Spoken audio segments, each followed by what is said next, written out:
നമ്മൾ അവസാനത്തെ ക്ലാസ്സുകളിൽ പഠിച്ചു വന്ന വിഷയം തീത്തോസിന് എഴുതിയ ലേഖനം 1-ാം അധ്യായം അതിൻ്റെ 5 മുതൽ താഴോട്ടുള്ള വാക്യങ്ങളിലാണ്.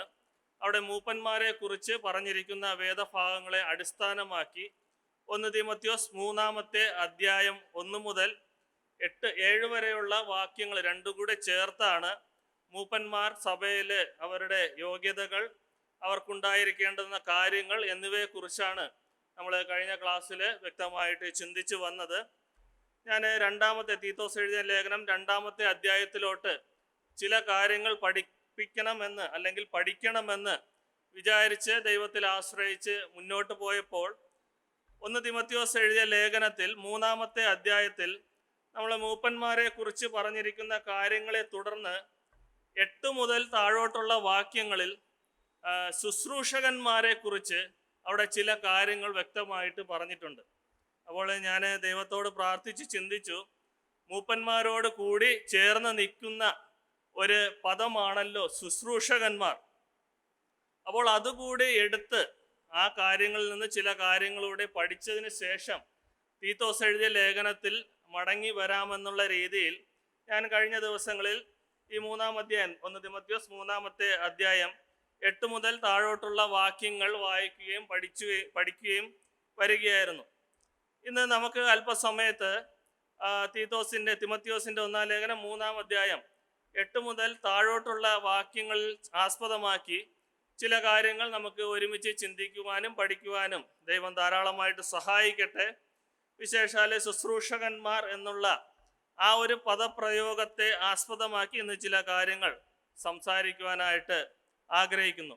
നമുക്ക് ആ വാക്യത്തിലോട്ട് കടന്നു വരാം. അതിൻ്റെ 8-ാമത്തെ വാക്യം മുതൽ നമുക്ക് താഴോട്ട് വായിക്കാം. ഞാൻ വായിക്കാം. 1 തീമോഥെയോസ് 3-ാമത്തെ അധ്യായം അതിൻ്റെ 8 മുതൽ താഴോട്ടുള്ള വാക്യങ്ങൾ.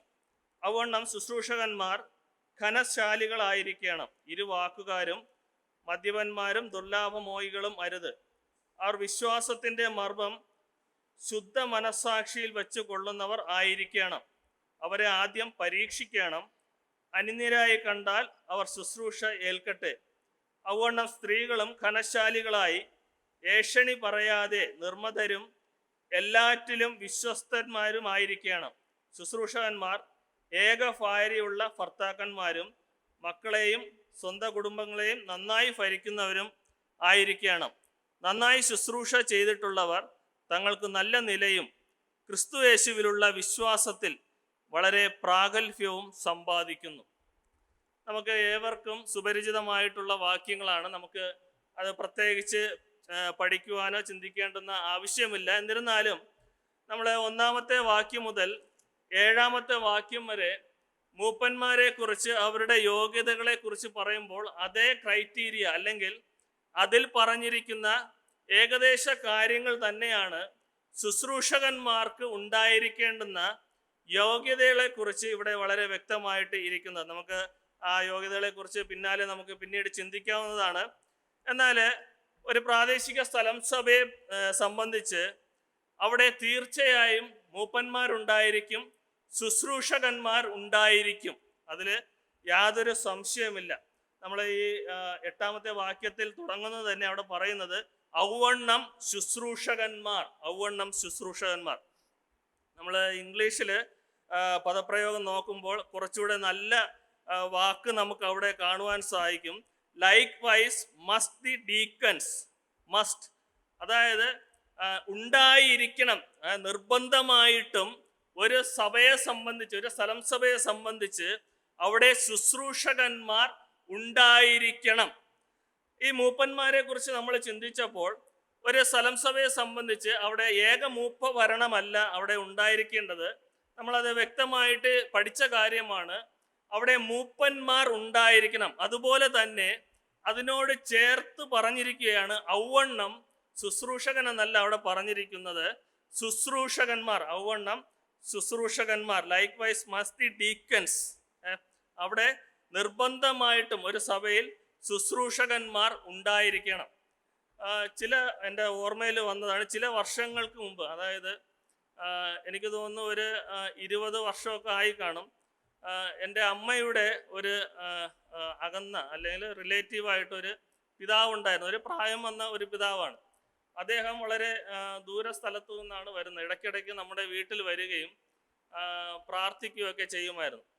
അപ്പോൾ ഞാനന്ന് ചെറുപ്പമായിരുന്നു. എനിക്ക് തോന്നുന്നു 10ാം ക്ലാസ്സിലോ 12ാം ക്ലാസ്സിലോ ഒക്കെ പഠിക്കുന്ന സമയമാണെന്ന് തോന്നുന്നു. അപ്പോൾ ഈ പിതാവ് വന്ന് തന്നെ അഭിസംബോധന ചെയ്യുന്നത് താനൊരു ഡീക്കൻ എന്ന് പറഞ്ഞിട്ടാണ് താൻ അഭിസംബോധന ചെയ്യുന്നത്. കാരണം താന് പല കാര്യങ്ങൾ നമ്മളുമായിട്ട് ചർച്ച ചെയ്യും. അതായത് താൻ പറയുന്നത് തന്നെ അവിടെയുള്ള CSI മറ്റു സമുദായത്തിലുള്ള ഒരു പിതാവാണ്. അദ്ദേഹം പറയുന്നത് എന്നെ അവിടെയുള്ളവർ വിളിക്കുന്നത് ഡീക്കറെ എന്നാണ് തന്നെ വിളിക്കുന്നത്. അപ്പോഴേ ഞാൻ ഇങ്ങനെ ചിന്തിച്ചു, ഈ പുള്ളിക്കാരുടെ പേര് ഇത് തന്നെ ആയിരിക്കും, ഡീക്കൻ എന്നായിരിക്കും ഈ പുള്ളിയുടെ പേര്. അങ്ങനെ ഇരിക്കെ ഒരു ദിവസം വന്നപ്പോൾ ഞാൻ ചോദിച്ചു, അപ്പച്ചൻ്റെ പേര് എന്താണ്? അപ്പോൾ അപ്പച്ചൻ്റെ പേര് പറഞ്ഞു. അപ്പോൾ ഞാൻ ചോദിച്ചു, ഈ ഡീക്കറെ എന്ന് എന്തിനാണ് ഇടയ്ക്കിടെ ഇങ്ങനെ പറഞ്ഞുകൊണ്ടിരിക്കുന്നത്? അപ്പോൾ പിതാവ് പറഞ്ഞു, ഞാൻ ഈ ഡീക്കരെന്ന് പറയുന്നത് ഇത് ബൈബിളിലെ ഒരു പദപ്രയോഗമാണ്. ഞാൻ സുഖമില്ലാതെ ഹോസ്പിറ്റലിൽ വളരെ നാളുകളായിട്ട് അസുഖം പിടിച്ച് കിടക്കുകയായിരുന്നു. അപ്പോൾ ഞാൻ ദൈവത്തോട് പ്രാർത്ഥിച്ചു, എനിക്ക് വിടുതൽ തരികയാണെങ്കിൽ ഞാൻ ദൈവത്തിൻ്റെ ശുശ്രൂഷകനായിട്ട് വരാം. അപ്പോൾ അദ്ദേഹത്തിന് സൗഖ്യം ലഭിച്ചു. അതിൻ്റെ അടിസ്ഥാനത്തിലാണ് താൻ ഒരു ഡീക്കനായിട്ട് തീർന്നത്. അത് അവിടെ കൊണ്ട് അവസാനിച്ചു. എന്നാൽ ഈ നാളുകളിൽ കുറച്ച് കാലങ്ങൾക്ക് മുമ്പ് ഞാൻ ഈ കാര്യങ്ങളൊക്കെ പഠിക്കുകയും ചിന്തിക്കുകയും ചെയ്തപ്പോൾ, ഒരു ഡീക്കൻ അല്ലെങ്കിൽ ഒരു ശുശ്രൂഷകൻ ഇങ്ങനെയാണോ സഭയിൽ ഉണ്ടാകേണ്ടത്? എന്തെങ്കിലും ദൈവം എനിക്ക് തന്ന് അസുഖത്തിൽ നിന്ന് ഒരു വിടുതൽ തന്ന്, അല്ലെങ്കിൽ എനിക്കൊരു ഉയർച്ച തന്ന് അതിൽ ഞാൻ സന്തോഷിച്ച് ദൈവത്തിന് മഹത്വം കൊടുക്കുവാൻ വേണ്ടിയിട്ട് ഞാനൊരു ശുശ്രൂഷകനായിട്ട് തീർന്നു.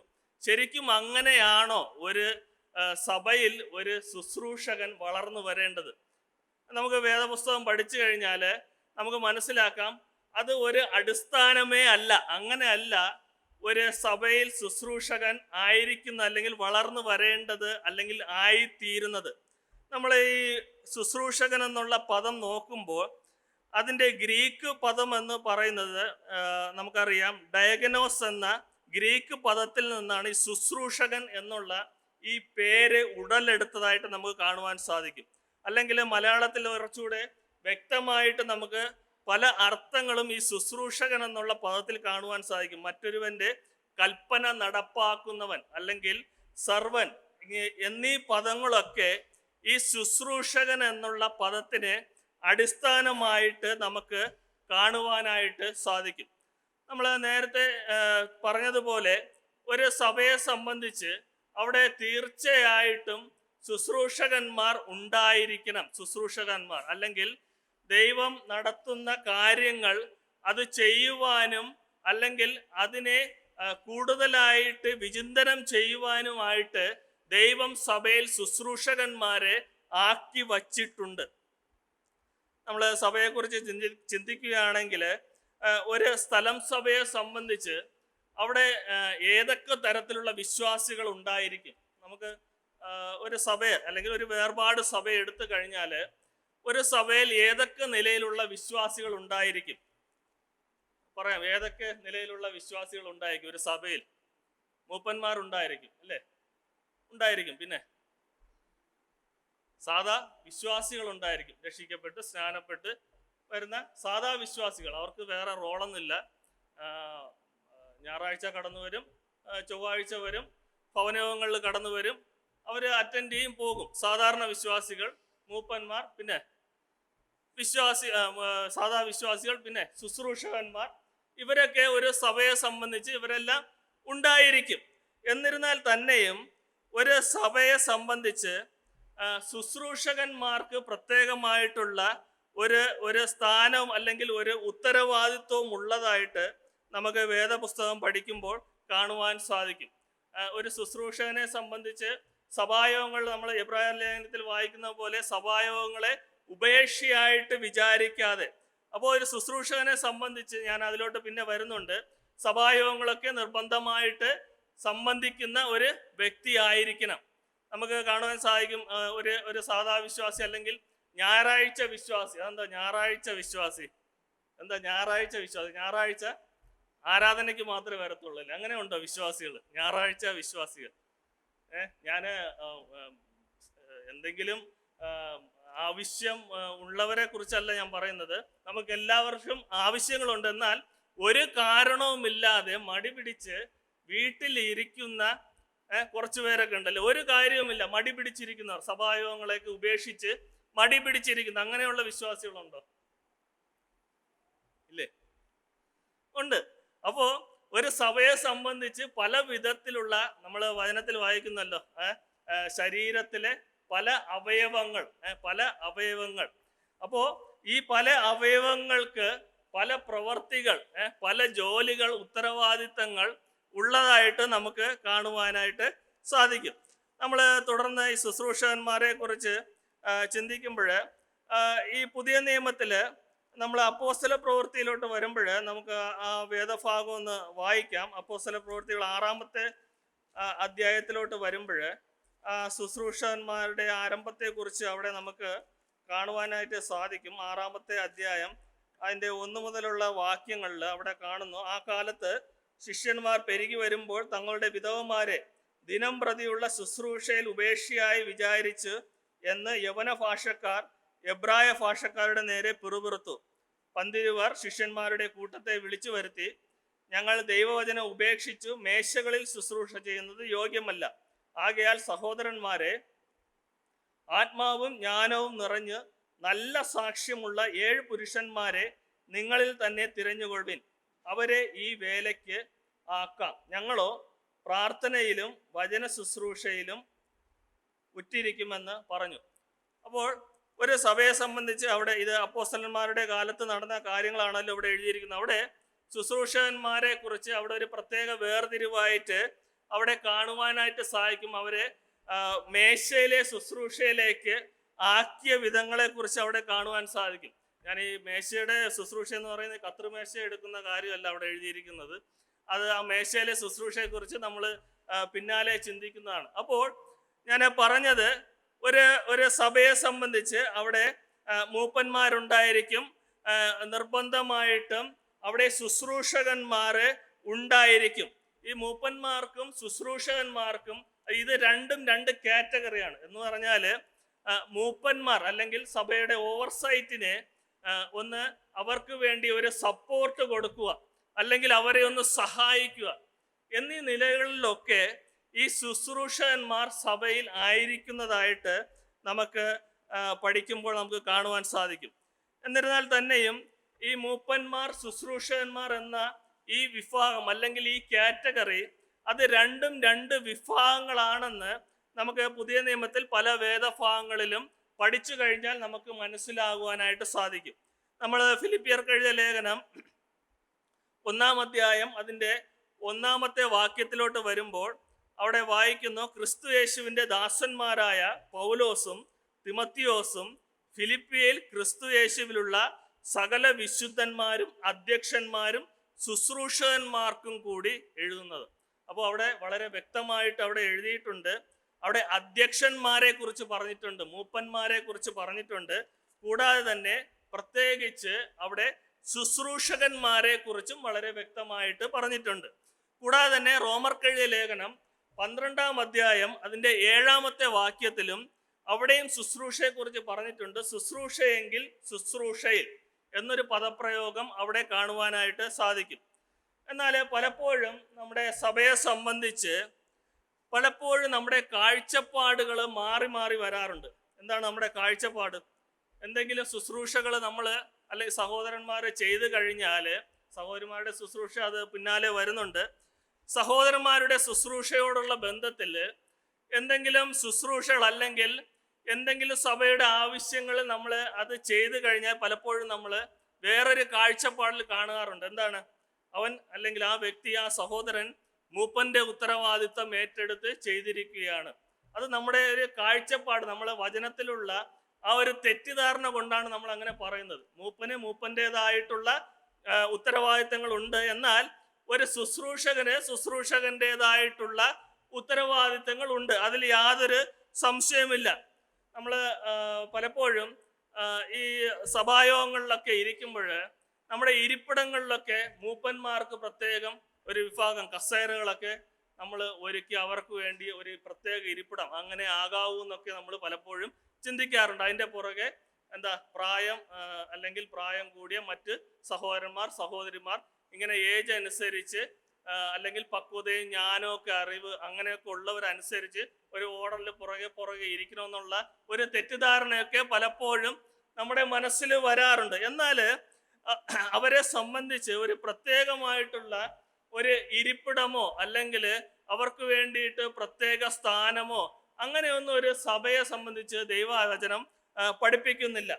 ഒരു കാര്യം പറയുന്നത്, സഭയെ സംബന്ധിച്ച് ദൈവിക കൽപ്പനകൾ അത് ചെയ്യുന്നതിനും അത് പ്രമാണിക്കുന്നതിനും ദൈവം സഭയിൽ മൂപ്പന്മാരെയും ശുശ്രൂഷകന്മാരെയും ആക്കി വച്ചിട്ടുണ്ട്. അതിൽ യാതൊരു സംശയമില്ല.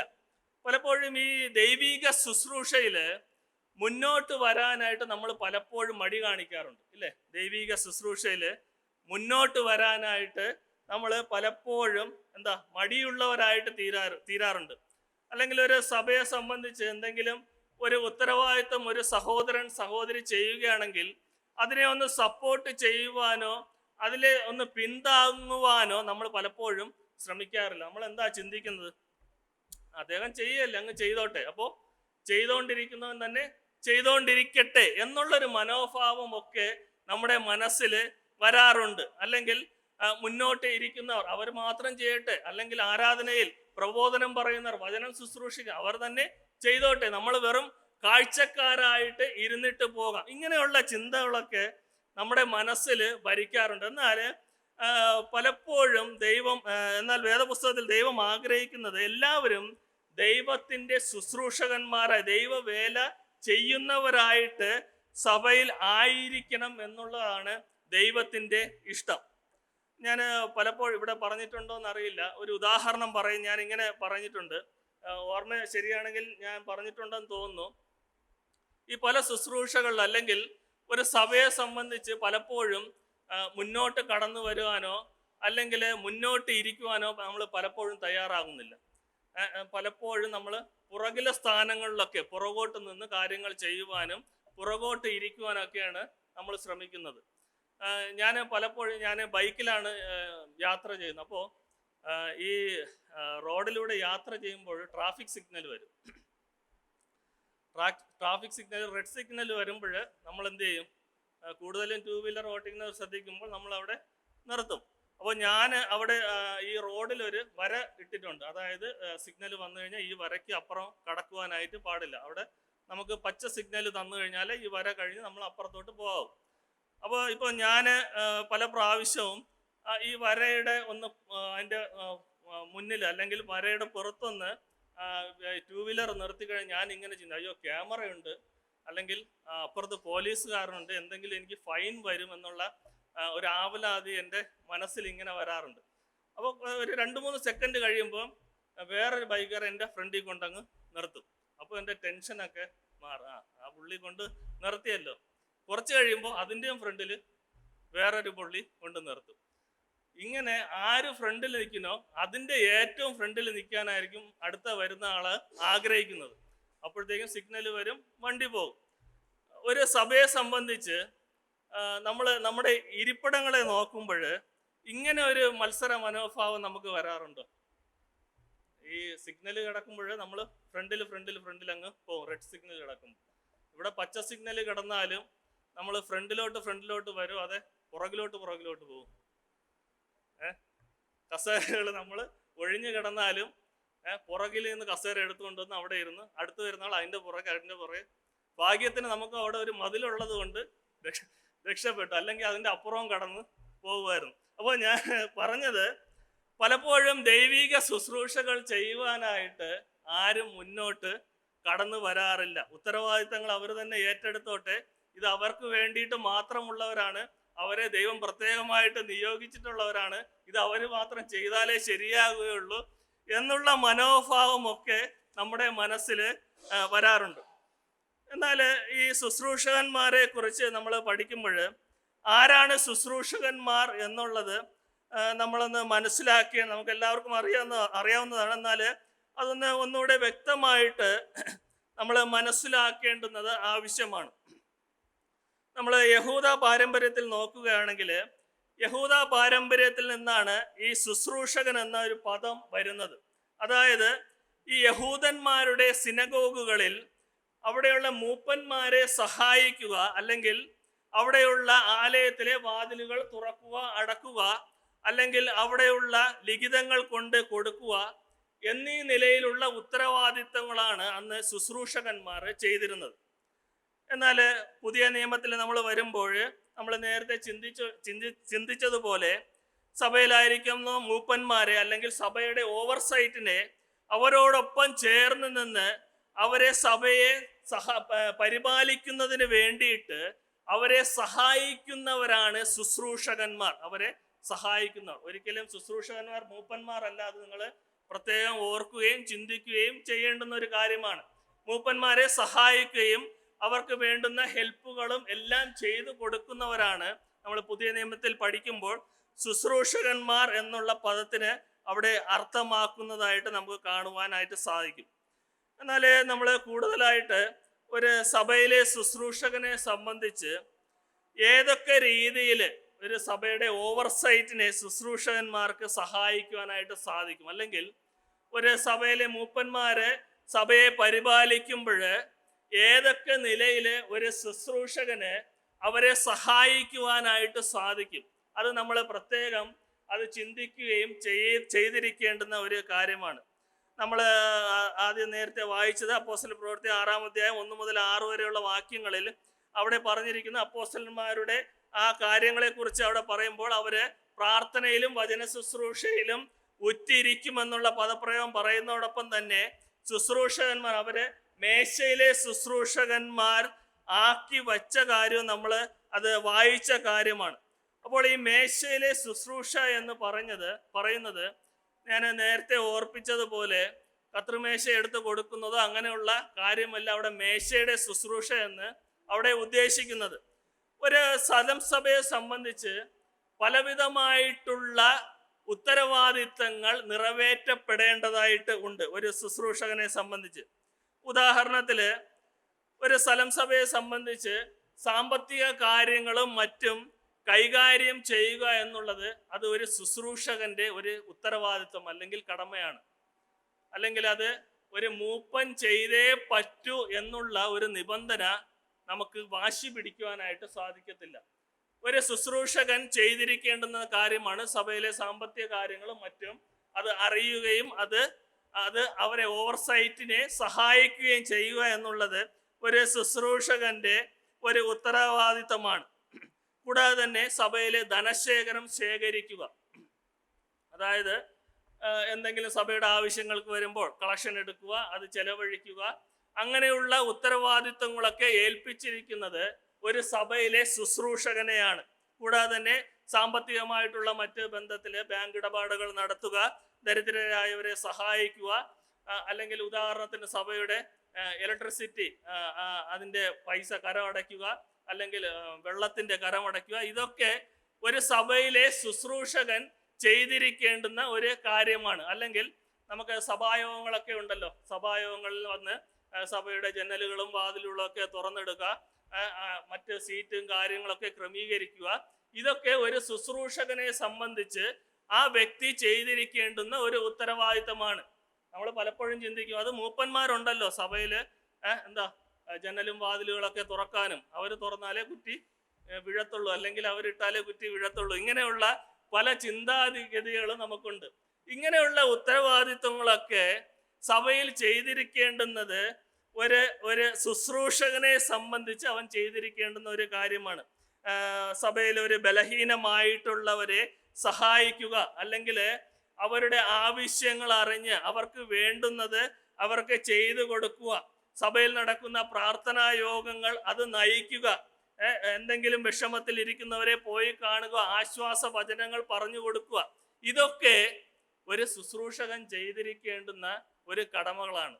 ഇതെല്ലാം നമ്മൾ പലപ്പോഴും സഭയിൽ മൂപ്പന്മാരുണ്ടല്ലോ അവരുടെ തലയിലേക്ക് കൊണ്ട് ഇടുന്ന ഒരു പതിവുണ്ട്. എന്നാൽ പ്രിയമുള്ളവരെ, ഇതൊക്കെ സഭയിലെ ശുശ്രൂഷകന്മാർ ചെയ്തിരിക്കേണ്ടുന്ന ഒരു കാര്യമാണ്. നമുക്ക് പലപ്പോഴും നമ്മുടെ ഒരു ചിന്താഗതിയുണ്ട്, ഒരു സഭയിലൊരു മൂപ്പൻ അല്ലെങ്കിൽ ഒരു ശുശ്രൂഷകൻ ആ വ്യക്തിയെ ഒരു രാജാവ് സിംഹാസനത്തിൽ ഇരിക്കും പോലെ വലിയൊരു കിരീടമൊക്കെ വച്ചു കൊടുത്ത് ആനയിച്ച് ഒരു കസേരയിൽ കൊണ്ടിരുത്തി അനേകം പരിവാരങ്ങളെയൊക്കെ ചുറ്റുമിരുത്തി ആയിരിക്കുന്ന ഒരു അവസ്ഥ. അത് അല്ല ഒരു മൂപ്പൻ അല്ലെങ്കിൽ ഒരു ശുശ്രൂഷകന്റെ ഉത്തരവാദിത്വം.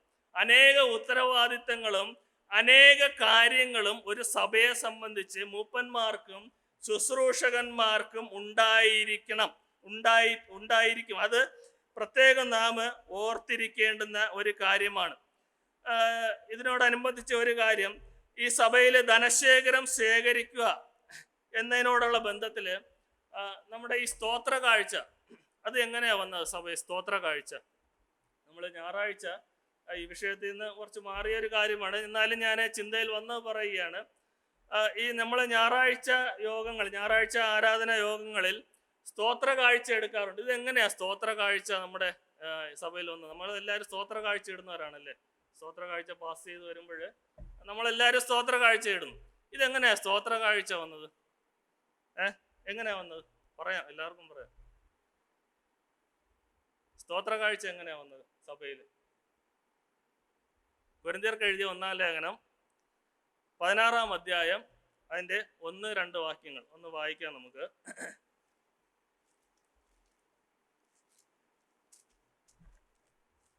കൊരിന്ത്യർക്ക് എഴുതിയ 1-ാം ലേഖനം അതിൻ്റെ 16-ാം അധ്യായം 1-2 വാക്യങ്ങൾ.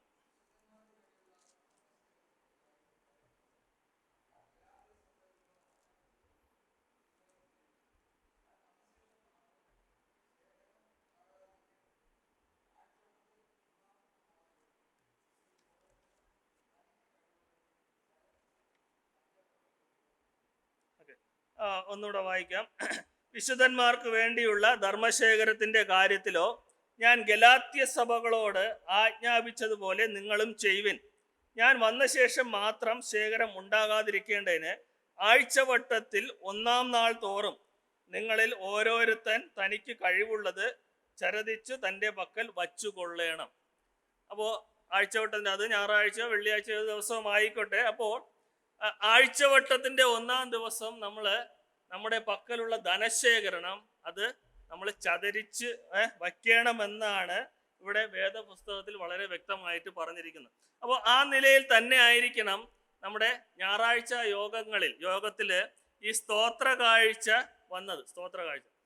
അപ്പോൾ ഈ സ്തോത്ര കാഴ്ച ഇതുപോലെയുള്ള കാര്യങ്ങൾ അത് കൈകാര്യം ചെയ്യുന്നത് തികച്ചും അത് ശുശ്രൂഷകന്മാർ തന്നെയാണ്. ഇതുപോലെയുള്ള ധനശേഖരങ്ങൾ അത് കൈകാര്യം ചെയ്യേണ്ടുന്നത് അത് ദൈവം നിയോഗിച്ച ശുശ്രൂഷകന്മാർ തന്നെ ആയിരിക്കണം ഇത് ചെയ്യേണ്ടത്. എന്നാൽ പലപ്പോഴും ചില സഭകളിലൊക്കെ നമ്മൾ നടക്കുന്നത് കണ്ടിട്ടുണ്ട്. അവിടെ ധനശേഖരം ചെയ്യുന്നത് മൂപ്പന്മാർ, പിന്നെ മറ്റ് ഈ കസേരകൾ ഇരിപ്പിടങ്ങൾ ക്രമീകരിക്കുന്ന അത് മൂപ്പന്മാർ, പിന്നെ വചനം പ്രസംഗിക്കുന്ന അതും മൂപ്പന്മാർ, പിന്നെ പ്രാർത്ഥിക്കുന്ന ആദ്യത്തെ പ്രാർത്ഥന അത് മൂപ്പന്മാർ, അവസാനത്തെ പ്രാർത്ഥന അത് മൂപ്പൻ, ഇടയ്ക്കുള്ള പ്രാർത്ഥന എല്ലാം ഒരാൾ അല്ലെങ്കിൽ 2 പേരുടെ നിലയിൽ കത്രിമേശ എടുത്തു കൊടുക്കുന്നത് അത് മൂപ്പന്.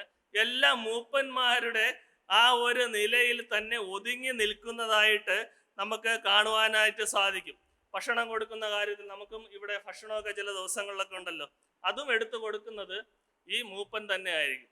എന്നാൽ അവർ ചെയ്താലേ ബാക്കിയുള്ള വിശ്വാസികൾക്കൊരു തൃപ്തിയുള്ളൂ. അത് ഒരിക്കലും വേദപുസ്തകം പഠിപ്പിക്കുന്നില്ല. ഇങ്ങനെയുള്ള കാര്യങ്ങളൊക്കെ ചെയ്യുവാനായിട്ട് സഭയിൽ ദൈവം ശുശ്രൂഷകന്മാരെ ആക്കി വച്ചിട്ടുണ്ട്. അതിൽ യാതൊരു സംശയമില്ല. എന്നാൽ പലപ്പോഴും ഇത് ചിലരിൽ തന്നെ ഒതുങ്ങി നിൽക്കും. ഞാൻ പറഞ്ഞതുപോലെ ഒരു ചെറിയ അല്ലെങ്കിൽ 1-2 2-3 മൂപ്പന്മാരുടെ ആ ഒരു ചുറ്റുവട്ടത്ത് നിന്ന് തന്നെ ഈ പല കാര്യങ്ങളൊക്കെ പലപ്പോഴും ഒതുങ്ങി നിൽക്കാറുണ്ട്. എന്തുകൊണ്ടായിരിക്കാം ഇങ്ങനെ ഒതുങ്ങി നിൽക്കുന്നത്? എന്തുകൊണ്ടായിരിക്കാം? ഒന്നുകിൽ മറ്റുള്ള സഹവിശ്വാസികളെ മുന്നോട്ട് കൊണ്ടുവരാനായിട്ട് ഈ മൂപ്പന്മാരെ ഉത്സാഹിക്കുന്നില്ല. എല്ലാം ഒരു പിടിച്ചു വച്ചിരിക്കും പോലെ വച്ചിരിക്കുകയാണ്. അല്ലെങ്കിൽ അതിൻ്റെ മറുവശം നമുക്ക് ചിന്തിക്കുവാനായിട്ട് സാധിക്കും. മറ്റുള്ള വിശ്വാസികൾ അവർ മുന്നോട്ട് ഈ ശുശ്രൂഷകൾ ചെയ്യുവാനായിട്ട് ഒരുക്കമുള്ളവരായിട്ട് അവർ മുന്നോട്ട് വരുന്നില്ല. ഈ രണ്ട് നിലയിൽ നമുക്ക് ചിന്തിക്കുവാനായിട്ട് സാധിക്കും. എന്നിരുന്നാൽ തന്നെയും നമ്മൾ വചനത്തിൽ വളരെ വ്യക്തമായിട്ട് പറയുന്നുണ്ട്, ഇതൊക്കെ ചെയ്യുവാനായിട്ട് ദൈവം ശുശ്രൂഷകന്മാരെ സഭയിൽ ആക്കി വച്ചിട്ടുണ്ട്. നമ്മൾ മുന്നോട്ട് കടന്നു പോകുമ്പോൾ ഈ ശുശ്രൂഷകന്മാർ എന്ന പദം പുതിയ നിയമത്തിൽ പല സ്ഥലങ്ങളിലും രേഖപ്പെടുത്തിയിട്ടുണ്ട്. ഞാൻ ഇപ്പോൾ നമ്മൾ തിമോഥെയോസിൽ വായിച്ചത് സഭയിലെ ശുശ്രൂഷകന്മാരെ സംബന്ധിച്ചാണെങ്കിലും ഈ ശുശ്രൂഷകൻ എന്നുള്ള പദപ്രയോഗം പുതിയ നിയമത്തിൽ പല വേദഭാഗങ്ങളിലും രേഖപ്പെടുത്തിയതായിട്ട് നമുക്ക് കാണുവാനായിട്ട് സാധിക്കും. ഞാൻ പെട്ടെന്ന് മുന്നോട്ട് പോട്ടെ. മത്തായി എഴുതിയ സുവിശേഷം 22 അധ്യായം അതിൻ്റെ 13 വാക്യത്തിൽ അവിടെ ഒരു പദപ്രയോഗം നമുക്ക് കാണുവാനായിട്ട് സാധിക്കും. രാജാക്കന്മാരുടെ ശുശ്രൂഷക്കാർ.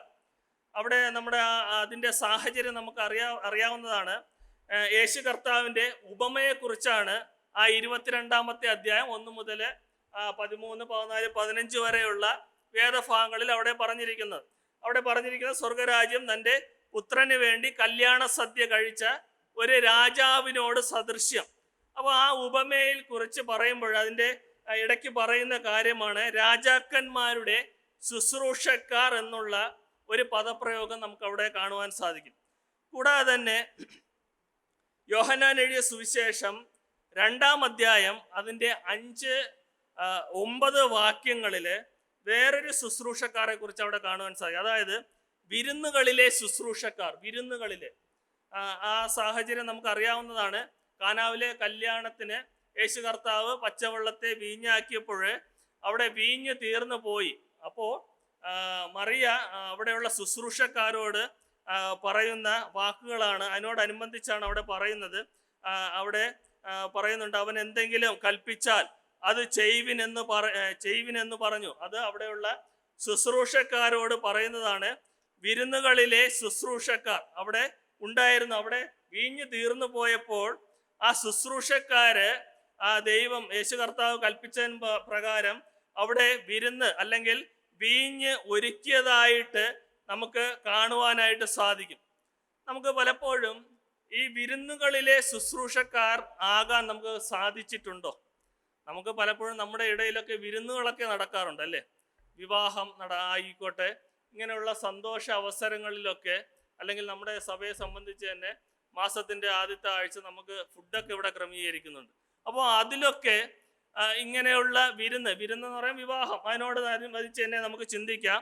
ഇങ്ങനെയുള്ള വിവാഹങ്ങളിലൊക്കെ നമ്മുടെ കൂട്ടു സഹോദരന്മാരുടെ അല്ലെങ്കിൽ അവരുടെ മക്കളുടെയൊക്കെ വിവാഹങ്ങളൊക്കെ നടക്കുമ്പോൾ അവിടെ സദ്യയൊക്കെ ഭക്ഷണം ഒരുക്കുമ്പോൾ അതിൽ കടന്നു ചെന്ന് ഒരു ശുശ്രൂഷക്കാരനായിട്ട് തീരുവാനായിട്ട്, ശുശ്രൂഷക്കാരത്തികളായിട്ട് തീരുവാനായിട്ട് നമുക്ക് സാധിക്കുന്നുണ്ടോ? അതോ നമ്മുടെ ആ വിവാഹങ്ങളിലൊക്കെ ഭക്ഷണത്തിന് എന്തെങ്കിലും ഷോർട്ടേജ് വന്നു കഴിഞ്ഞാൽ അവിടെ നിന്ന് ഓടിപ്പോവുക അല്ലെങ്കിൽ മുങ്ങിപ്പോവുക, കാര്യങ്ങളൊന്നും ക്രമീകരിക്കാതെ അതിനെ നികത്തി ഒരു ക്രമീകരണം നടത്താതെ അതിൽ നിന്ന് മാറി നിൽക്കുന്ന ഒരു മനോഭാവമാണോ നമുക്കുള്ളത്? അതോ നമുക്ക് അവിടെ എങ്ങനെ കാര്യങ്ങൾ ക്രമീകരിക്കാം, അല്ലെങ്കിൽ കുറഞ്ഞു പോകുന്ന ഭക്ഷണത്തിന് മുന്നോട്ട് നമുക്ക് ഏതൊക്കെ നിലയിൽ ക്രമീകരിക്കാമെന്നുള്ള ഉത്തരവാദിത്വങ്ങളൊക്കെ എടുത്ത് അതിനെ ക്രമീകരിക്കാനുള്ള ഒരു ശുശ്രൂഷകന്റെ മനോഭാവം നമുക്ക് ഭരിക്കാറുണ്ടോ? പലപ്പോഴും നമുക്ക് അങ്ങനെയുള്ള മനോഭാവങ്ങളൊന്നും വരാറില്ല അല്ലേ? വീടുകളിൽ വിരുന്ന് തീർന്നു പോയി, അല്ലെങ്കിൽ വിവാഹത്തിന് വിരുന്ന് സദ്യ തീർന്നു പോയി കഴിഞ്ഞാൽ പലപ്പോഴും നമുക്ക് മാറി നിൽക്കുവാനോ അവിടെ നിന്ന് ഓടി രക്ഷപ്പെടുവാനോ ഒക്കെ നമ്മൾ ശ്രമിക്കാറുള്ളൂ. അല്ലെങ്കിൽ 10 ആൾക്കാരെടുത്ത് പോയി ഇന്ന ആളുടെ വിവാഹത്തിന് ഫുഡ് തികഞ്ഞില്ല, 10 പേരെടുത്ത് പോയി അവരെ തേജോവധമൊക്കെ ചെയ്ത് ഇങ്ങനെയുള്ള സന്തോഷമൊക്കെ നമുക്ക് ആസ്വദിക്കലാണ് പലപ്പോഴും നമ്മുടെ ഉള്ളിൽ വരാറുള്ളത്.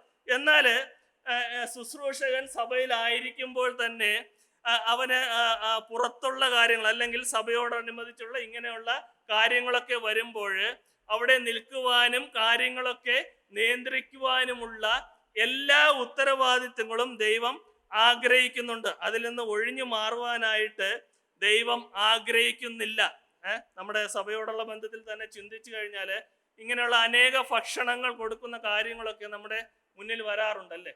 അപ്പോൾ അതിനോടൊക്കെ ഒന്ന് സഹകരിച്ച് അതോ ഇത് എൻ്റെ ഡിപ്പാർട്ട്മെൻ്റ് അല്ല, എൻ്റെ വകുപ്പല്ല എന്ന് മാറിപ്പോകുന്ന ഒരു അവസ്ഥയാണോ നമ്മുടെ ഉള്ളിലുള്ള? അതോ അതിനോടൊക്കെ സഹചരിച്ച് എന്തൊക്കെയാണ് കുറവുള്ളത്, അല്ലെങ്കിൽ എന്തൊക്കെ ക്രമീകരണം എനിക്ക് അതിൽ വരുത്താം എന്നുള്ളൊരു ഭാവമാണോ നമുക്കുള്ളത്? നമ്മൾ പ്രത്യേകം അത് ചിന്തിക്കേണ്ടുന്ന ഒരു കാര്യമാണ്. ഇവിടെ കാനാവിലെ കല്യാണത്തിന് വീഞ്ഞ് തീർന്നപ്പോൾ അവിടെയുള്ള ഈ വീഞ്ഞൊക്കെ ഒരിക്കൽ ശുശ്രൂഷകന്മാർ ഒരിക്കലും ഓടിപ്പോവുകയോ അല്ലെങ്കിൽ മറഞ്ഞു കളയുകയോ ഒന്നും അവരെ ചെയ്തില്ല.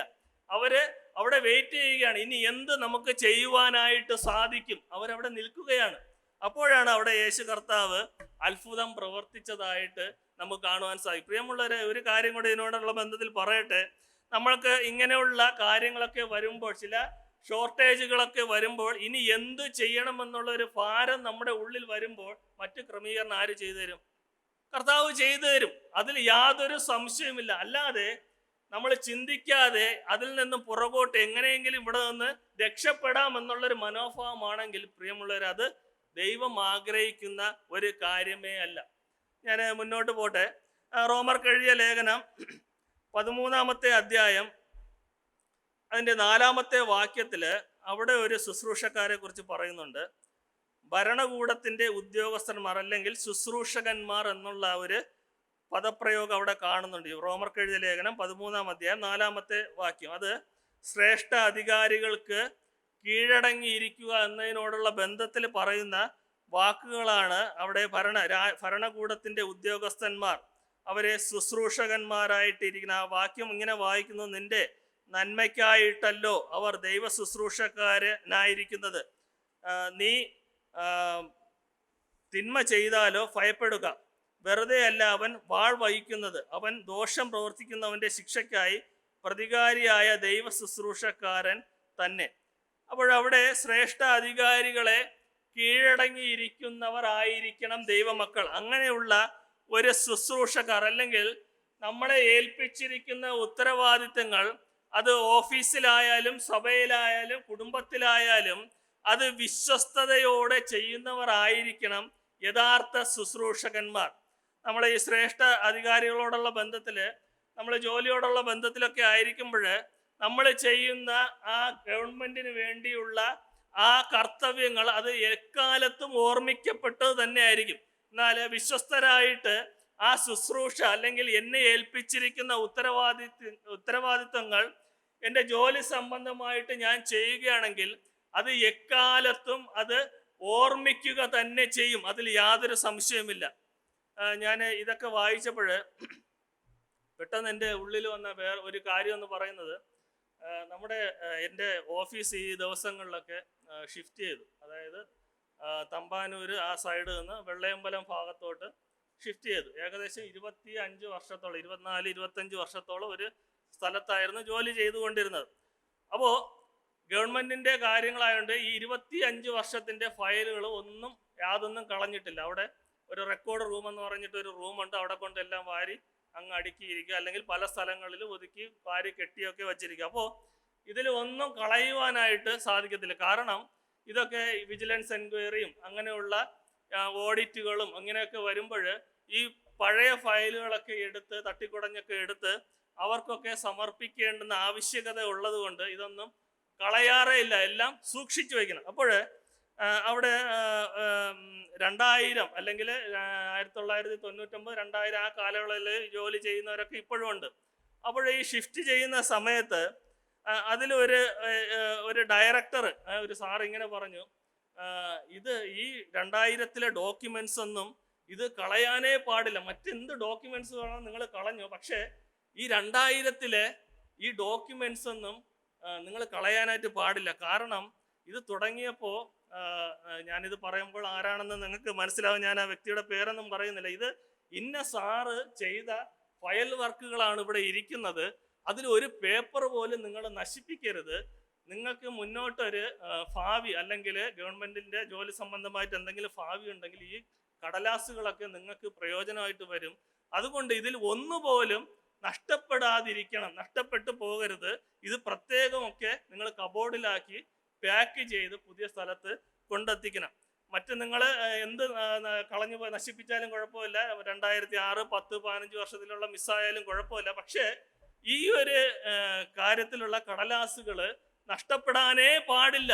നിങ്ങളിത് സൂക്ഷിച്ച് സൂക്ഷ്മതയോടുകൂടി തന്നെ നിങ്ങളത് പുതിയ ഓഫീസിൽ റെക്കോർഡ് റൂമിൽ കൊണ്ട് സൂക്ഷിച്ചു വെക്കണം. ഞാൻ പറഞ്ഞതിൻ്റെ ഉദ്ദേശം, നമ്മളെ വിശ്വസ്തരായിട്ട് ജോലി സ്ഥലങ്ങളിൽ ശുശ്രൂഷകൾ ചെയ്തു കഴിഞ്ഞാൽ അത് എക്കാലത്തും ഓർമ്മിക്കപ്പെടും. തലമുറകൾ അത് എക്കാലത്ത്, അല്ലെങ്കിൽ പിന്നീട് അവിടെ ജോലി സംബന്ധമായിട്ട് വരുന്നവര് ജോലിക്ക് ആയിരിക്കുമ്പോൾ അവർക്ക് സഹായമായിട്ട് തീരും. അല്ലെങ്കിൽ അവർ ചെയ്ത കാര്യങ്ങൾ അത് എന്നും നിലനിൽക്കും. അത് യാതൊരു സംശയമില്ല. അതുപോലെ തന്നെ ഒരു സഭയെ സംബന്ധിച്ച് ഞാൻ ഇന്ന് ചെയ്യുന്ന ദൈവികമായിട്ടുള്ള ശുശ്രൂഷകൾ അത് എക്കാലവും നിലനിൽക്കുന്നതായിരിക്കണം. എൻ്റെ തലമുറകൾ അത് ഓർക്കുവാനും അത് പിൻപറ്റുവാനും ദൈവിക കൽപ്പനകൾ പ്രമാണിക്കുവാനും അനുസരിക്കുവാനും ഉള്ളത് ആയിരിക്കണം. അല്ലാതെ അല്പ ദിവസത്തേക്ക് അല്ലെങ്കിൽ അല്പനാളത്തേക്ക് ഒരു കാര്യം ചെയ്തു അത് കളഞ്ഞിട്ട് ഞാൻ എൻ്റെ വഴിക്ക് പോയി, അത് ഒരു ശുശ്രൂഷകന്റെ യോഗ്യതയ്ക്ക് ചേർന്ന ഒരു കാര്യമല്ല. ശുശ്രൂഷകന്മാർ ശുശ്രൂഷ ചെയ്യുന്നത് അത് തുടർന്നു കൊണ്ടേയിരിക്കണം. ഒരിക്കലും അതിൽ നിന്ന് പുറകോട്ട് പോകുവാനോ അല്ലെങ്കിൽ അതിൽ നിന്ന് മാറ്റി അത് കളയുവാനോ ദൈവം ആഗ്രഹിക്കുന്ന ഒരു കാര്യമല്ല. ഞാൻ സഭാ ശുശ്രൂഷയോടുള്ള ബന്ധത്തിൽ ഒന്ന് രണ്ട് കാര്യങ്ങൾ കൂടെ പറയുവാനായിട്ട് ആഗ്രഹിക്കുന്നു. സഭാ ശുശ്രൂഷയോടുള്ള ബന്ധത്തിൽ നമ്മൾ മത്തായി എഴുതിയ സുവിശേഷം 23-ാം അധ്യായം അതിൻ്റെ 11-ാമത്തെ വാക്യത്തിലോട്ട് വരുമ്പോൾ അവിടെ വായിക്കുന്നു, നിങ്ങളിൽ ഏറ്റവും വലിയവൻ നിങ്ങളുടെ ആകണം. സഭയിലെ ശുശ്രൂഷക്കാരായ സ്ത്രീ പുരുഷന്മാർ ആയിരിക്കേണ്ടുന്ന കാര്യമാണ്. ഇങ്ങനെ ആയിരിക്കണമെന്നാണ് ദൈവം ആഗ്രഹിക്കുന്നത്. നിങ്ങളിൽ ഏറ്റവും വലിയവൻ നിങ്ങളുടെ ശുശ്രൂഷക്കാരൻ ആകണം. മർക്കോസ് എഴുതിയ സുവിശേഷം 9-ാം അധ്യായം അതിൻ്റെ 35-ാമത്തെ വാക്യത്തിൽ പറയുന്നു, അവൻ ഇരുന്ന് പന്തിരുവരെയും വിളിച്ചു, ഒരുവൻ മുമ്പനാകുവാൻ ഇച്ഛിച്ചാൽ അവൻ എല്ലാറ്റിലും ഒടുക്കത്തവനും എല്ലാവർക്കും ശുശ്രൂഷകനും ആയിരിക്കണം എന്ന് പറഞ്ഞു. നമ്മൾ അതിൻ്റെ പശ്ചാത്തലമൊക്കെ നമുക്ക് അറിയാമല്ലോ. ശിഷ്യന്മാരുടെ ഇടയിൽ ഒരു തർക്കമുണ്ടായ കാര്യമാണ് അവിടെ പറയുന്നത്. നമ്മുടെ ഇടയിൽ ശിഷ്യന്മാരുടെ ഇടയിൽ വലിയവൻ ആരാണെന്നുള്ള ഒരു വാക്ക് അവിടെ വന്നപ്പോൾ കർത്താവ് പറഞ്ഞ വാക്കുകളാണ്, അവൻ ഇരുന്ന് പന്തിരുവരെയും വിളിച്ച് ഒരുവൻ മുമ്പനാകുവാൻ ഇച്ഛിച്ചാൽ അവൻ എല്ലാവരിലും ഒടുക്കത്തവനും എല്ലാവർക്കും ശുശ്രൂഷകനും ആകണമെന്ന് പറഞ്ഞതായിട്ട് ദൈവം അവിടെ അരുളി ചെയ്തിട്ടുണ്ട്. അതുപോലെ തന്നെ ആയിരിക്കണം നമ്മൾ മുമ്പന്മാര് ആകുവാനായിട്ട് ആഗ്രഹിക്കുന്നതെങ്കിൽ നമ്മൾ തികച്ചും ദൈവത്തിൻ്റെ ഒരു ശുശ്രൂഷകനായിട്ട് തന്നെ ആയിരിക്കുവാനായിട്ടാണ് ദൈവം ആഗ്രഹിക്കുന്നത്. അതുപോലെ തന്നെ മർക്കോസ് എഴുതിയ സുവിശേഷം 10-ാം അധ്യായത്തിലും അതുപോലെ മത്തായി എഴുതിയ സുവിശേഷം 20-ാം അധ്യായം 26-ാമത്തെ വാക്യത്തിലൊക്കെ വായിക്കുന്നത്, നിങ്ങളിൽ മഹാനാവുവാൻ ഇച്ഛിക്കുന്നവനെല്ലാം നിങ്ങളുടെ ശുശ്രൂഷക്കാരൻ ആകണം എന്നുള്ള വാക്യങ്ങളൊക്കെ നമുക്ക് കാണുവാനായിട്ട് സാധിക്കും. കൂടാതെ തന്നെ കർത്താവായ യേശു ക്രിസ്തുവിനെ നമ്മൾ നോക്കുമ്പോൾ കർത്താവായ യേശു ക്രിസ്തുവും ഒരു ശുശ്രൂഷകനായിരുന്നു. അത് പുതിയ നിയമത്തിൽ പല ഭാഗത്തും നമുക്ക് രേഖപ്പെടുത്തിയിട്ടുള്ളതായിട്ട് നമുക്ക് കാണുവാനായിട്ട് സാധിക്കും. കർത്താവായ യേശു ക്രിസ്തുവിൻ്റെ പ്രസംഗം, പ്രബോധനം, സൗഖ്യമാക്കൽ എന്നിവയൊക്കെ ഈ യഹൂദന്മാരുടെ ഇടയിൽ അത് യേശു കർത്താവിൻ്റെ ശുശ്രൂഷയായിട്ട് ചെയ്തതായിട്ട് പല ഭാഗങ്ങളിലും രേഖപ്പെടുത്തിയിട്ടുണ്ട്. റോമർക്ക് എഴുതിയ ലേഖനം 15-ാം അധ്യായം അതിൻ്റെ 8-ാമത്തെ വാക്യത്തിലും ഗലാത്യർക്ക് എഴുതിയ ലേഖനം 2-ാം അധ്യായം 17-ാമത്തെ വാക്യത്തിലുമൊക്കെ യേശു ക്രിസ്തുവിൻ്റെ ആ ശുശ്രൂഷയുടെ കാര്യങ്ങളൊക്കെ എഴുതിയിട്ടുണ്ട്. കൂടാതെ തന്നെ വളരെ വ്യക്തമായിട്ട് മത്തായി എഴുതിയ സുവിശേഷം 20-ാം അധ്യായം അതിൻ്റെ 28-ാമത്തെ വാക്യത്തിൽ പറഞ്ഞിട്ടുണ്ട്, മനുഷ്യപുത്രൻ ശുശ്രൂഷ ചെയ്യിപ്പാനല്ല ശുശ്രൂഷിപ്പാനും അനേകർക്ക് വേണ്ടി തൻ്റെ ജീവനെ മറുവിലയായി കൊടുപ്പാനും വന്നതുപോലെ തന്നെ. അപ്പോൾ ഒരു ശുശ്രൂഷകനെ സംബന്ധിച്ച് അവൻ്റെ മാതൃക എന്നുള്ളത് കർത്താവായ യേശു ക്രിസ്തു തന്നെയാണ്. അവൻ്റെ മാതൃക എന്നത് നമുക്ക് ഈ വാക്യങ്ങളിലൂടെ വളരെ വ്യക്തമായിട്ട് കാണുവാനായിട്ടും സാധിക്കും. കൂടാതെ തന്നെ നമ്മൾ പുതിയ നിയമത്തിൽ വായിക്കുന്നുണ്ട്, ക്രിസ്തുവിൻ്റെയും ദൈവത്തിൻ്റെയും ശുശ്രൂഷക്കാർ എന്നുള്ള പദപ്രയോഗമൊക്കെ നമുക്ക് കാണുവാൻ സാധിക്കും. യോഹന്നാൻ എഴുതിയ സുവിശേഷം 12-ാം അധ്യായം 26-ാമത്തെ വാക്യത്തിൽ വായിക്കുന്നുണ്ട്, എനിക്ക് ശുശ്രൂഷ ചെയ്യുന്നവൻ എന്നെ അനുഗമിക്കട്ടെ, ഞാൻ ഇരിക്കുന്നിടത്ത് എൻ്റെ ശുശ്രൂഷക്കാരനും ഇരിക്കും, എനിക്ക് ശുശ്രൂഷ ചെയ്യുന്നവനെ പിതാവ് മാനിക്കും. അപ്പോൾ ഒരു ശുശ്രൂഷകനെ സംബന്ധിച്ച് അവന് കിട്ടുന്ന കാര്യങ്ങളെക്കുറിച്ച് ഇവിടെ വ്യക്തമായിട്ട് പറയുന്നുണ്ട്. എന്താണ്? ഞാൻ ഇരിക്കുന്നിടത്ത് എൻ്റെ ശുശ്രൂഷക്കാരനും ഇരിക്കും, എനിക്ക് ശുശ്രൂഷ ചെയ്യുന്നവനെ പിതാവ് മാനിക്കും. പിതാവ് മാനിക്കും. പലപ്പോഴും നമ്മളൊക്കെ ശുശ്രൂഷ ചെയ്യുന്നത് മറ്റുള്ള വിശ്വാസികളെയും മറ്റുള്ള സഹോദരി സഹോദരന്മാരെയൊക്കെ നോക്കിയിട്ട് അവരാരും എനിക്കൊരു വിലയും തരുന്നില്ലല്ലോ, അല്ലെങ്കിൽ ഞാൻ ചെയ്യുന്ന ശുശ്രൂഷകളൊക്കെ ഇവര് അംഗീകരിക്കുകയും കാണുകയും ചെയ്യുന്നില്ലല്ലോ എന്നുള്ള മനോഭാവമൊക്കെ നമ്മുടെ മനസ്സിൽ വരാറുണ്ട്. എന്നാൽ പ്രിയമുള്ളവരെ, ഇവിടെ വചനം വളരെ വ്യക്തമായിട്ട് പറയുന്നു, ദൈവത്തിന് വേണ്ടി ശുശ്രൂഷ ചെയ്യുന്നവരെ അത് ദൈവം മാനിക്കും, അല്ലെങ്കിൽ പിതാവ് മാനിക്കുമെന്ന് വളരെ വ്യക്തമായിട്ട് ഇവിടെ എഴുതിയിട്ടുണ്ട്. ഇതിൻ്റെ പ്രതിഫലമൊക്കെ നമ്മൾ പിതാവിൻ്റെ ദൈവത്തിൻ്റെ അടുത്ത് നമുക്ക് പോകുമ്പോൾ അത് കിട്ടുക തന്നെ ചെയ്യും. അതിൽ യാതൊരു സംശയവുമില്ല. അതുപോലെ തന്നെ കൊരിന്ത്യർക്ക് എഴുതിയ 2-ാം ലേഖനം 6-ാം അധ്യായം 3 മുതൽ 4 വരെയുള്ള വാക്യത്തിൽ അവിടെ പറയുന്നു, ശുശ്രൂഷയ്ക്ക് ആക്ഷേപം വരാതിരിക്കേണ്ടതിന് ഞങ്ങൾ ഒന്നിലും ഇടർച്ചയ്ക്കും ഹേതു കൊടുക്കാതെ സകലത്തിലും ഞങ്ങളെ തന്നെ ദൈവത്തിൻ്റെ ശുശ്രൂഷകന്മാരായി കാണിക്കുന്നു. അവിടെയും ഈ ദൈവത്തിൻ്റെയും ക്രിസ്തുവിൻ്റെയും ശുശ്രൂഷകന്മാരെന്നുള്ള ബന്ധത്തിൽ അവിടെ വ്യക്തമായിട്ട് കാണുവാനായിട്ട് സാധിക്കും.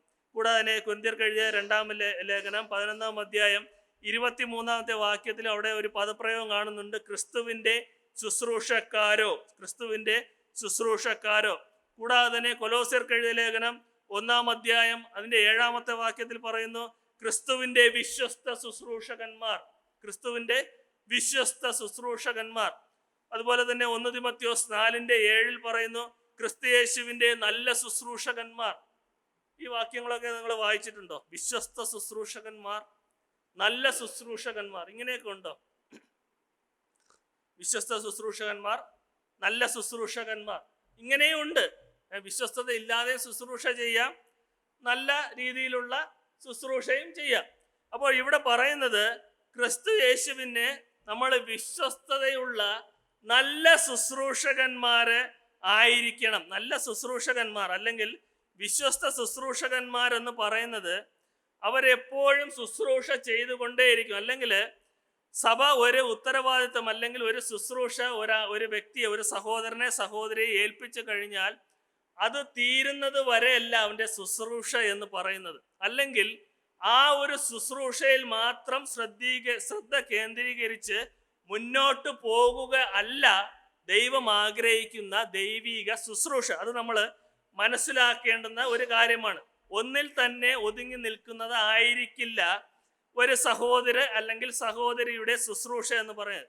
നമ്മൾ പലപ്പോഴും ചിന്തിക്കുമോ, ഞാൻ ഇത് ചെയ്യുന്നുണ്ടല്ലോ, സഭയ്ക്ക് വേണ്ടി ഇന്ന കാര്യം ഞാൻ ചെയ്യുന്നുണ്ടല്ലോ, അത് ദൈവത്തിൻ്റെ ശുശ്രൂഷ, അതിൽ യാതൊരു സംശയവുമില്ല. എന്നാൽ ഞാൻ പറഞ്ഞത് അതിൽ തന്നെ ഒതുങ്ങി നിൽക്കുവാനായിട്ട് പാടില്ല. അല്ലെങ്കിൽ മറ്റെന്തെങ്കിലും ഉത്തരവാദിത്തങ്ങൾ, ശുശ്രൂഷകൾ അത് എനിക്ക് ചെയ്യണം, അല്ലെങ്കിൽ അത് ചെയ്യേണ്ട ആവശ്യകത ഉണ്ട് എന്ന് മനസ്സിലാക്കി കഴിഞ്ഞാൽ അത് ചെയ്യുക തന്നെ ചെയ്യണം. അല്ലാതെ എനിക്ക് ഒരു ശുശ്രൂഷയുണ്ടല്ലോ, അത് എനിക്ക് മതി, ഇത് ആരെങ്കിലും ചെയ്തു കൊള്ളട്ടെ എന്ന് പറഞ്ഞു മാറിപ്പോകുന്ന ഒരു മനോഭാവമായിരിക്കരുത് നമ്മുടെ മനസ്സിൽ. പലപ്പോഴും ഇങ്ങനെയുള്ള മനോഭാവങ്ങളൊക്കെ നമ്മുടെ മനസ്സിൽ വരാറുണ്ട് അല്ലേ? എന്തെങ്കിലും ഒരു ശുശ്രൂഷ കിട്ടുക, അതിൽ ഒതുങ്ങി നിൽക്കുക, ഇത് നിർബന്ധിച്ച് അല്ലെങ്കിൽ നിർബന്ധപൂർവം ചെയ്യുന്ന ഒരു ശുശ്രൂഷയായിട്ടൊക്കെ നമുക്ക് കാണുവാൻ സാധിക്കും. ഇങ്ങനെയുള്ള ശുശ്രൂഷകൾ ഇതൊക്കെ ഒരു കാലയളവ് വരെ, അല്ലെങ്കിൽ ഒരു കാലയളവ് തീർന്നു കഴിഞ്ഞാൽ, അല്ലെങ്കിൽ ആ ഒരു ഏൽപ്പിച്ച ദൗത്യം, ഉത്തരവാദിത്വം തീർന്നു കഴിഞ്ഞാൽ അതുകൊണ്ട് എല്ലാം അവസാനിച്ചു, പിന്നെ എനിക്കൊരു സഭയോടുള്ള ബന്ധത്തിൽ യാതൊരു ഉത്തരവാദിത്വമോ കാര്യങ്ങളോ എനിക്കില്ല. ഇങ്ങനെയുള്ള ചിന്തകളൊക്കെ വരുമ്പോൾ അത് ശരിക്കും ദൈവത്തിൻ്റെ വിശ്വസ്ത അല്ലെങ്കിൽ നല്ല ശുശ്രൂഷകനെന്ന് നമുക്ക് പറയുവാനായിട്ട് സാധിക്കത്തില്ല. എന്നാൽ ആരാണ് യഥാർത്ഥ നല്ല വിശ്വസ്ത ശുശ്രൂഷകൻ? ആരാണ്? കാര്യങ്ങൾ അറിഞ്ഞു ചെയ്യണം അല്ലേ? സഭയിൽ എന്തൊക്കെ കുറവുകളാണ് അല്ലെങ്കിൽ എന്തൊക്കെ കാര്യങ്ങൾ ചെയ്യണമെന്ന് എനിക്ക് നല്ല ധാരണയുണ്ട്, അത് അറിഞ്ഞു ചെയ്യണം. അത് ഒരു വിശ്വസ്ത ശുശ്രൂഷകനാണ്, നല്ല ശുശ്രൂഷകനാണ്. ഞാൻ നേരത്തെ പറഞ്ഞതുപോലെ അത് സ്ഥിരമായിട്ട് ചെയ്യണം, സ്ഥിരമായിട്ട്. അല്ലെങ്കിൽ ഒരു പ്രത്യേക കാലയളവ് വരെ ഇട്ടിട്ട് പോയി എനിക്ക് അതിനെ ഇനി പറ്റത്തില്ല, അല്ലെങ്കിൽ മറ്റുള്ളവർ അത് അംഗീകരിക്കുന്നില്ല, എനിക്ക് അത് ചെയ്ത് മടുത്തു, ഇനി എന്നെ കൊണ്ട് പറ്റത്തില്ല, ഇങ്ങനെയുള്ള മനോഭാവമൊക്കെ വരുന്നത് അതൊരു വിശ്വസ്ത നല്ല ശുശ്രൂഷകന്റെ ഒരു മനോഭാവം അല്ല. എപ്പോഴും ചെയ്യണം, ചെയ്തുകൊണ്ടേയിരിക്കണം, മടുപ്പില്ലാതെ ചെയ്യണം. പ്രതികൂലങ്ങളൊക്കെ വരും, നിങ്ങളൊരു കാര്യം ശ്രദ്ധിച്ചിട്ടുണ്ടോ? ഇങ്ങനെയുള്ള ശുശ്രൂഷകൾ അല്ലെങ്കിൽ ഇങ്ങനെയുള്ള ഉത്തരവാദിത്വങ്ങളൊക്കെ ചെയ്യുന്നവർക്കാണ് പ്രതികൂലങ്ങൾ കൂടുതലുള്ളത്. അത് സഭയ്ക്കുള്ളിലായാലും പുറത്തു നിന്നായാലും വിശ്വസ്തരായിട്ട് നല്ല മനസാക്ഷിയോടെ ശുശ്രൂഷ ചെയ്യുന്നവർക്ക് പ്രതികൂലങ്ങളും എതിർപ്പുകളും ധാരാളം ഉണ്ടായിരിക്കും. അതിൽ യാതൊരു സംശയവുമില്ല. എന്നാൽ തന്നെയും അതിൽ നിന്നൊക്കെ തരണം ചെയ്ത് ദൈവത്തിൻ്റെ ആലോചന പ്രകാരം ശുശ്രൂഷകൾ ചെയ്തു കഴിഞ്ഞാൽ അത് നല്ല വിശ്വസ്ത ശുശ്രൂഷകനായിട്ട് നല്ല ശുശ്രൂഷകനായിട്ട് ദൈവം മാനിക്കുക തന്നെ ചെയ്യും. അതിൽ യാതൊരു സംശയവുമില്ല. ഞാൻ അടുത്ത ഭാഗത്തിലോട്ട് പോകുന്നില്ല. കുറച്ച് ഭാഗങ്ങളൂടെ നമുക്ക് ചിന്തിക്കാനുണ്ടായിരുന്നു. അത് തുടങ്ങി വെച്ച് കഴിഞ്ഞാൽ നമുക്ക് തീർക്കുവാനായിട്ട് സാധിക്കത്തില്ല. നമ്മൾ പ്രധാനമായിട്ടും ചിന്തിച്ച കാര്യങ്ങളൊക്കെ ഓർക്കുന്നുണ്ടല്ലോ. ഇനി സഹോദരിമാരുടെ ശുശ്രൂഷയോടുള്ള ബന്ധത്തിൽ ചില കാര്യങ്ങൾ നമുക്ക് ചിന്തിക്കേണ്ടതായിട്ടുണ്ട്. അത് വരുന്ന ദിവസങ്ങളിൽ ദൈവം അനുവദിക്കുന്ന പക്ഷം നമുക്ക് തുടർന്നും ചില കാര്യങ്ങൾ ശുശ്രൂഷകളോടുള്ള ബന്ധത്തിൽ നമുക്ക് ചിന്തിക്കുവാനായിട്ട് സാധിക്കും. നമ്മൾ പ്രധാനമായിട്ടും ഇന്ന് ചിന്തിച്ച കാര്യം ശുശ്രൂഷകൻ എന്നുള്ള ആ ഒരു പദപ്രയോഗം മാത്രം എടുത്താണ് ചില കാര്യങ്ങൾ ചിന്തിച്ചത്. ഇനി ശുശ്രൂഷന്മാരുടെ പ്രധാനമായിട്ടുള്ള കർത്തവ്യങ്ങളും അവരുടെ യോഗ്യതകളെയും കുറിച്ച് തിമോഥെയോസിന്റെ 1-ാം ലേഖനം 3-ാം അധ്യായം അതിൻ്റെ 7-ാമത്തെ വാക്യം മുതൽ താഴോട്ടുള്ള വാക്യങ്ങളിൽ വളരെ വ്യക്തമായിട്ട് പറഞ്ഞിട്ടുണ്ട്. മൂപ്പന്മാർക്കുണ്ടായിരിക്കേണ്ടുന്ന ചില യോഗ്യതകളെ കുറിച്ച് മുകളിലുള്ള വാക്യങ്ങളിൽ പറയുന്നതോടൊപ്പം തന്നെ അതിൽ ചില യോഗ്യതകളും എക്സ്ട്രാ അഡീഷണൽ ആയിട്ട് ചില യോഗ്യതകളെ കുറിച്ചും ശുശ്രൂഷകന്മാരെ കുറിച്ച് വളരെ വ്യക്തമായിട്ട് പറഞ്ഞിട്ടുണ്ട്. അത് നമുക്ക് വരുന്ന ദിവസങ്ങളിൽ നമുക്കത് ചിന്തിക്കാമെന്ന് വിചാരിക്കുന്നു. ദൈവം ധാരാളമായിട്ട് സഹായിക്കട്ടെ. അതുകൊണ്ട് പ്രിയമുള്ളവരെ, നമ്മളൊരു കാര്യം ചിന്തിക്കണം. ദൈവം ഓരോരുത്തരെയും ശുശ്രൂഷകൾ ചെയ്യുവാനായിട്ട് ദൈവം ആഗ്രഹിക്കുന്നുണ്ട്. അത് തിരിച്ചറിഞ്ഞ് ഞാൻ ഏത് നിലയിൽ ദൈവത്തിന് വേണ്ടി പ്രവർത്തിക്കണം, ഏത് നിലയിൽ ദൈവത്തിന് വേണ്ടി ശുശ്രൂഷ ചെയ്യണമെന്ന് നമ്മൾ വ്യക്തമായിട്ട് അറിഞ്ഞിരിക്കുകയും അത് ചെയ്യുകയും ചെയ്യേണ്ടതാണ്. അത് ദൈവം ആഗ്രഹിക്കുന്ന കാര്യമാണ്. ഒരു സ്ഥലം സഭയെ സംബന്ധിച്ച് അത് അത്യാവശ്യമായിട്ടുള്ള കാര്യമാണ്. സഭയുടെ ഓവർസൈറ്റിനെ, മൂപ്പന്മാരെ, അവരെ സപ്പോർട്ട് ചെയ്യുന്നതിന് ആവശ്യമായിട്ടുള്ള കാര്യമാണ്. അത് നമ്മൾ ചെയ്യുക തന്നെ ചെയ്യും. ദൈവം വരുന്ന ദിവസങ്ങളിൽ ധാരാളമായിട്ട് ദൈവം സഹായിക്കട്ടെ. അവൻ്റെ നാമം ഇന്നും എന്നേക്കും വാഴ്ത്തപ്പെടുമാറാകട്ടെ. ആമേൻ.